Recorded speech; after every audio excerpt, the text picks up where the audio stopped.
हिंदू पंचांग में हर माह का अपना अलग ही महत्व है। हिंदुओं के लिए अगहन माह का विशेष रूप से महत्व है, क्योंकि इस माह को भगवान ने स्वयं की ही संज्ञा दी है, जिसकी वजह से इसका महत्व और अधिक बढ़ जाता है। ऐसी मान्यता है कि सतयुग में देवताओं ने मार्गशीर्ष मास की प्रथम तिथि को ही वर्ष का प्रारंभ किया था। दरअसल अगहन को मार्गशीर्ष के नाम से भी जाना जाता है। इसे लेकर कई तरह के तर्क दिए जाते हैं, अनेक लोक कथाएं भी प्रचलित हैं। मान्यता है कि इस माह में भगवान विष्णु की या उनके ही स्वरूप भगवान कृष्ण की पूजा करने से पुण्य की प्राप्ति होती है।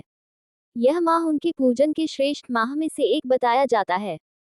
कहा जाता है कि यदि शंख का पूजन कर उसमें जल भरकर भगवान विष्णु को अर्पित किया जाए और उसी जल को पूरे घर में छिड़का जाए तो क्लेश, दोष, कलह का निवारण होता है और घर में शांति आती है।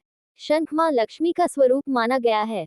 ऐसा भी उल्लेख मिलता है कि समुद्र मंथन के दौरान ही शंख समुद्र से अवतरित हुआ था, जिसकी वजह से भी इस माह में शंख पूजन का महत्व बढ़ जाता है।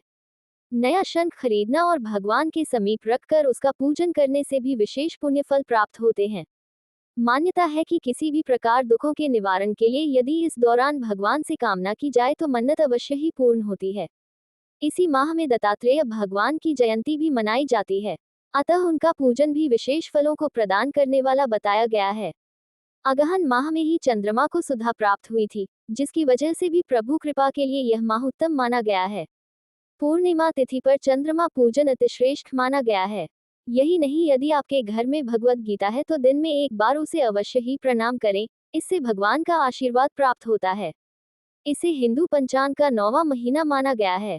अतः विद्वानों का मत है कि यदि पवित्र नदियों में स्नान कर पवित्र मन से भगवान विष्णु का पूजन किया जाए तो सभी मनोकामनाएं अवश्य ही पूर्ण होती हैं। ऐसा भी कहा जाता है कि कश्यप ऋषि ने इसी माह कश्मीर प्रदेश बसाया था और अपनी सुंदर कल्पना को धरती पर साकार किया था, जिसकी वजह से भी इसका महत्व बढ़ जाता है।